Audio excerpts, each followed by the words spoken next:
All right, let's learn some wrestling. So, Hooray. we're going to be continuing on in our Retired Championship series because it actually was very popular with you guys, so I'm going to continue.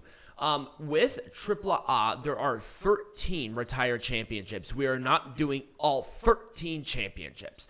The reason that I only have a picture of the Mega Champion because AAA went through, I think, 5 or 6 different world champions before coming to the Mega Champion. The Mega Champion actually was introduced in like 2007. It's a younger championship overall in the grand scheme of things. And let's talk about the AAA Champion des Champions Championship, which was the second world champion with them. And this was the first world champion outside of the Mexican Boxing Association. I will be discussing that here in a bit because that is very important in the grand scheme of Mexican wrestling, just like the IWGP was, sort of, because that's a different property. This was the second attempt of it with the IWC. Once again, we'll talk about that one here right after this. The IWC World Heavyweight Champion, which was created in 1993, and it was unofficial. It was the unofficial top champion when this title, the Champion des Champions champion, was created in 1996. So Plereth Jr. was the first champion, Champion des Champions, winning the championship in a tournament over names like Conan, Pero Agorio Jr., Pero Agorio, Juventud Guerrera, El Patro, Pimpinha Escanaza, Psychosis, Villano IV on June 15th, 1996. So, Villano IV's younger brother who passed away. There have been 7 champions overall in the lifespan of this promotion. Only one person has held it more than once, and that was Cibernaetico, who won it 3 times altogether. The exact dates of the deactivation are uncertain because Mexican wrestling is notorious for not keeping the best of records, just in general. Cibernaetico won the title in 2001 and was promoted as the champion for some time after that. And obviously, they just stopped promoting it. Mm-hmm. They never actually officially stopped using the Champion Day Champions until the Mega Champion was created. And they just stopped promoting the Champion Day Champions after a couple of years. So it's just kind of a weird situation. I don't like Mexican wrestling doing that, by the way. It's super weird. Like, deactivate the champion proper or don't do it at all. Right. Like, it's super annoying.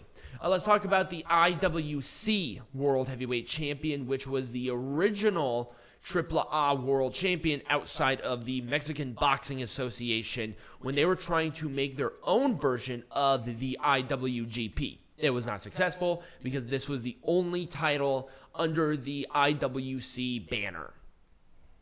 This was it was created by Ron Stacker and promoted and shows in AAA in the United States, actually, because at this time they actually ran shows in the United States in 1995.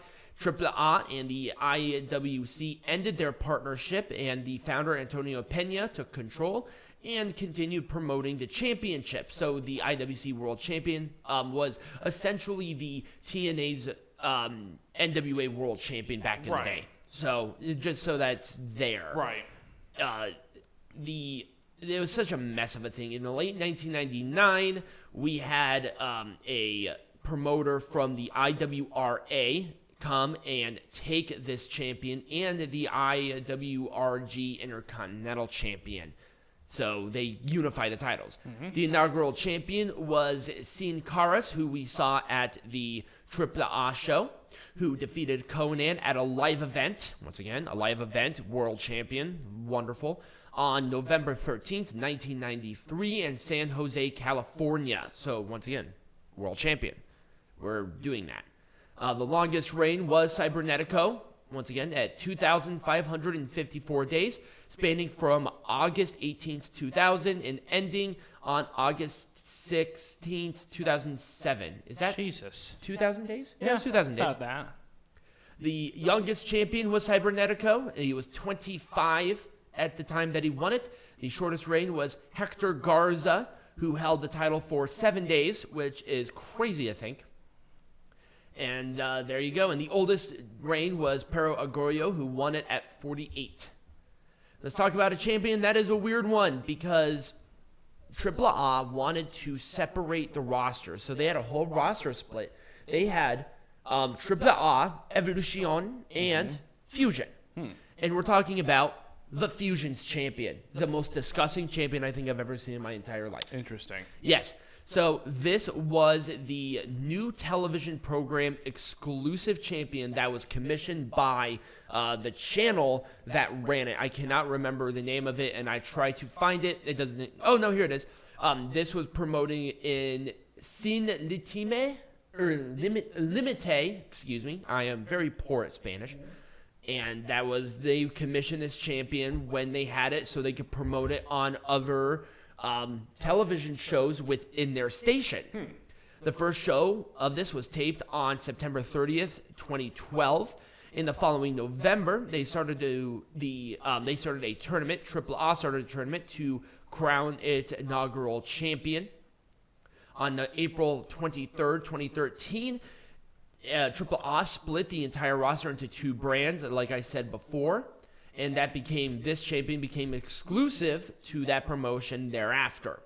On the 14th, it was announced that the Fusion champion and the AAA Cruiserweight champion, which was a part of Evolution, would be unified. It was really that quick. It was like 2 years. So there were only 2 champions throughout that entire reign. Phoenix was the first champion, and he lost the champion to El Hijo del Fantasma, or currently known as the Santos Escobar. So this champion was only around for 2 years. I want to talk about it because, number one, it was that brand-exclusive champion, which was rare in Mexican wrestling. Right. And also, this blue champion is fucking disgusting. I hate it.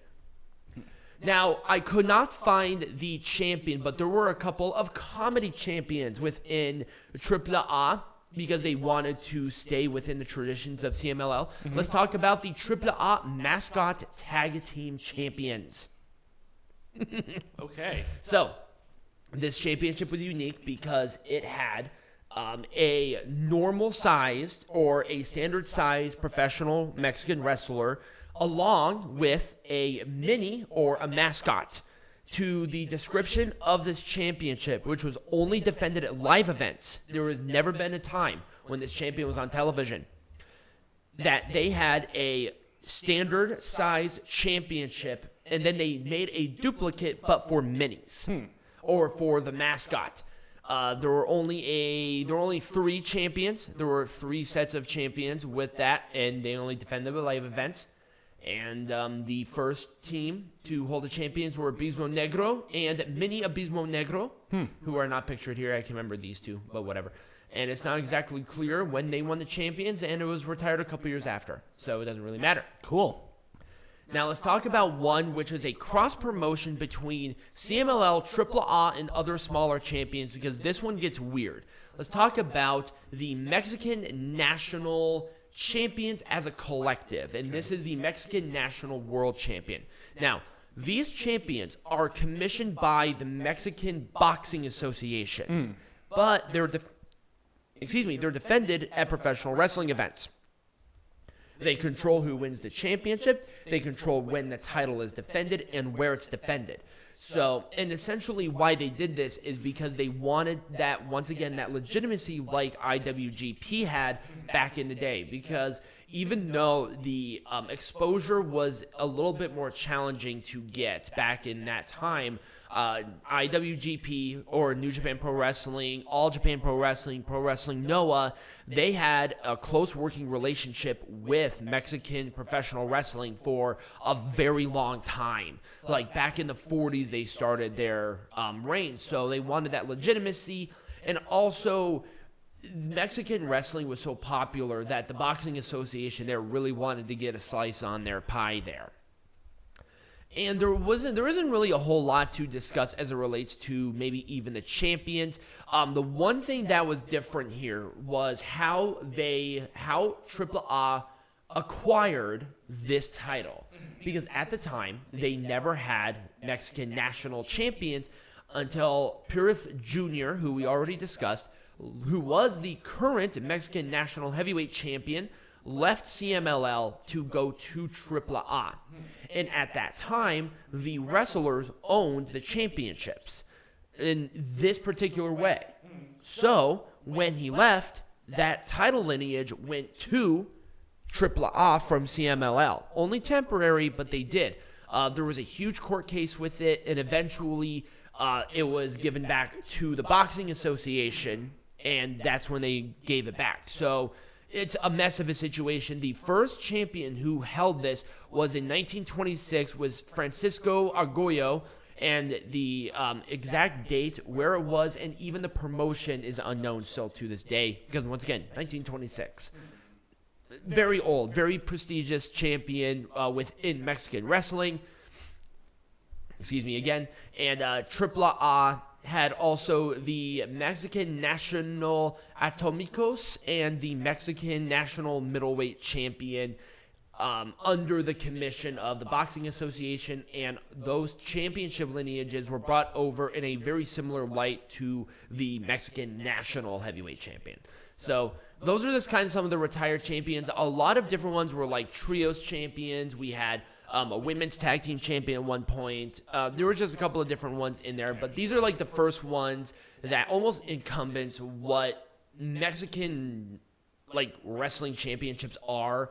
They're very, very diverse and very unorthodox. So when we come back, we're going to be talking about Wrestling Dontaku, and we're going to make that majestic again.